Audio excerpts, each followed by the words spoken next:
আসসালামু আলাইকুম প্রিয় খামারি ভাইয়েরা, দেশ ও দেশের বাইরে থেকে যারা আমার এই ছোট্ট ভিডিওটি দেখছেন তাদের সবাইকে জানাই হাসান এগ্রোর পক্ষ থেকে শুভেচ্ছা, স্বাগতম।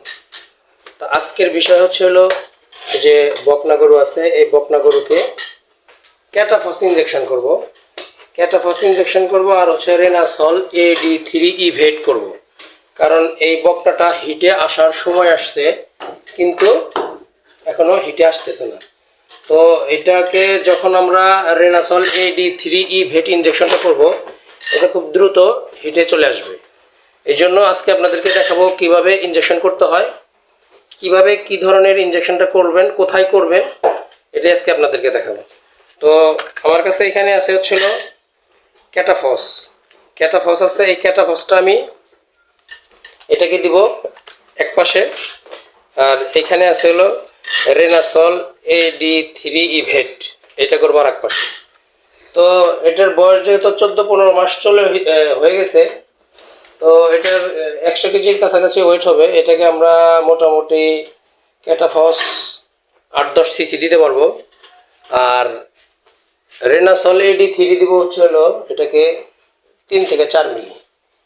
তো বন্ধুরা, কিভাবে ইনজেকশন করব এবং কোথায় করব এটাই আজকে আপনাদেরকে দেখাবো। তো প্লিজ যারা ভিডিওটি দেখছেন খুব ধৈর্য সহকারে দেখবেন। দেখেন, একটা সিরিজ আছে, এই যে হাতে একটা সিরিজ আছে, 10 মিলির একটা সিরিজ আছে। এই সিরিজে দেখেন এখানে এই যে 1 মিলি দেওয়া আছে, 2 মিলি, 3 মিলি, 4 মিলি, এভাবে 10 মিলি দেওয়া আছে। তো যদি কোনো গাভীকে আপনারা 3 মিলি, 4 মিলি, 5 মিলি, 10 মিলি করেন, এই যে এটা 1 মিলি, এটা 2 মিলি, এটা 3 মিলি, এটা 4 মিলি, এটা 5 মিলি, এভাবে আছে। যে কয় মিলি করতে হবে ওই কয় মিলি পর্যন্ত উঠায় করবেন। আর যদি ছাগল ভেড়ারে করেন, অবশ্যই যদি 0.1 ml, 0.2 ml যদি বলে এভাবে, তাহলে যে এই যে এখানে যে 1 ml আছে, এখানে যে 1 মিলি আছে, এই 1 মিলির অর্ধেক, এই যে এখানে দাগ আছে 1 2 3 4 5 6, তো এখানে 1 2 দাগ, এই 2 দাগ এর মাঝামাঝি করে দিবেন। তাহলে এটা হবে মানে 1 মিলির অর্ধেক। তো বন্ধুরা, আশা করি বুঝতে পারছেন। তো আসেন কিভাবে আজকে এটাকে ক্যাটাফস ইনজেকশন করি, এটাই আজকে আপনাদেরকে দেখাবো। তো প্রথমে আমার এখানে একটা দেখতেছেন, সিরিজ দেখতেছেন। এই সিরিজটা 10 ml এর সিরিজ। তো এখানে আছে একটা নিডেল, এটা নিডেল। এটা খুবই পাতলা নিডেল, যেহেতু আমার এই বকনার চামড়াটা অনেক পাতলা, একদম কাগজের মতো পাতলা। সেই জন্য আমি মোটা নিডেল, এই যে এখানে মোটা নিডেল আছে। আমি যদি ষাঁড় গরু বা বড় বড় যে গরুগুলো আছে, আমি এই গরুগুলারে করি। আজকে আমি মোটা নিডেলটা দিয়ে করব না, করবো চিকন নিডেল দিয়ে, যেহেতু চামড়াটা অনেক স্মুথ, এই জন্য এই চিকন নিডেল দিয়ে করবো। তো বন্ধুরা দেখেন কিভাবে আমি নিডেল ইনজেকশন করি। এই যে এখানে আছে ক্যাটাফস,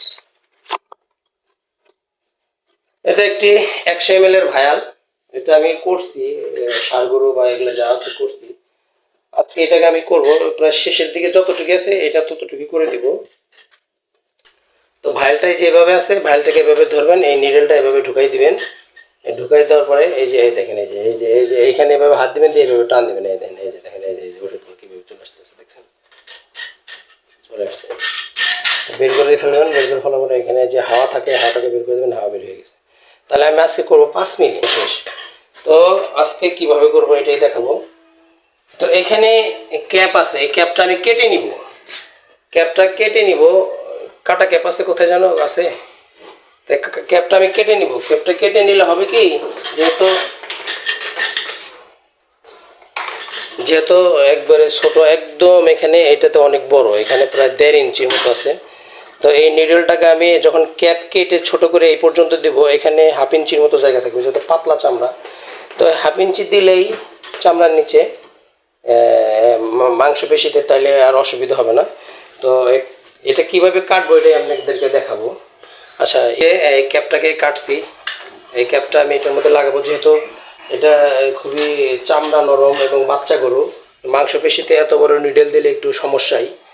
এই জন্য একদম ক্যাপটাকে কেটে একটু ছোটো করে নিয়েছি, যাতে নিডেলটা ছোটো হয়। দেখেন এই যে কত বড় নিডেল। এই নিডেলের মধ্যে যে 1/2 ইঞ্চির একটা ক্যাপ ঢুকাই দিব। যখন ক্যাপটা এভাবে ঢুকাই দিব, তখন কিন্তু এই নিডেলটা ছোটো হয়ে গেছে, ছোটো হয়েছে না। এখন এইটাকেই আমরা, তো যারা ইনজেকশন করতে জানেন না, এই যে যেমন আমি এই গরুটাকে আমার গরু যা আছে আমি একা ইনজেকশন করি, আপনারা অবশ্যই একা ইনজেকশন করতে যাবেন না। একা ইনজেকশন করলে হবে কি, গরু লাফালাফি করবে, নাহলে গুতা দিবে, নড়াচড়া করলে এই নিডেলটা ভেঙে যাওয়ার সম্ভাবনা থাকে। তো আপনারা সাবধান, খুব সতর্কতার সাথে নিডেল ইনজেকশন করবেন। অবশ্যই দুইজন, অবশ্যই দুইজন গরুর সাথে সাইডে একজন ঘুরবে আর একজন ওটাকে ইনজেকশন করবেন। তো দেখাচ্ছি কিভাবে ইনজেকশন করতে হয়, একটু ক্লোজ করো কেমন। তো ইনজেকশনটা কিভাবে করব এখন দেখাচ্ছি আপনাদেরকে। এই দেখেন আমার এক হাতে নিডেল আছে, আর এটা যেহেতু ছোট ছোট বাচ্চা, এটাকে খুব সাবধানের সাথে দিতে হবে। পিছনে দিব না, ওই সাইডেও দিব না, এটাকে এমনভাবে দিব এই বাছুর যাতে বা এই বকনা বাছুর যাতে টের না পায়, টের পাইতে দেওয়া যাবে না। এই যে দেখেন এখানে যে যে পাটা দেখতেছেন, এই পা যে দেখেন, এই পায়ের এখানে কিন্তু একটা ফাঁকা নরম একটা জায়গা আছে, মাংস, এটাও কিন্তু একটা মাংস পেশি। পিছনের দুই সাইডে যেরকম মাংস পেশি, এই সামনের দুই পায়েরও কিন্তু একটা মাংস পেশি আছে। তো আমি যে ইনজেকশনটা করব, এটাকে ধরেই দিয়ে দিব, একবারে 1 সেকেন্ডের ভিতরে ইনজেকশন দিয়ে দেবো, বাছুর টের পাবে না। 5 সিসি ইনজেকশন দিব, একবারে 1 সেকেন্ডের ভিতরে দিয়ে দিব, বাছুর টের পাবে না। এই দেখেন এই যে এইখানে যে একটা নরম জায়গা আছে, এই যে নরম জায়গাটা আছে, এই নরম জায়গা একবারে দিয়ে দিব। তো বন্ধুরা ভালো করে দেখেন কিন্তু।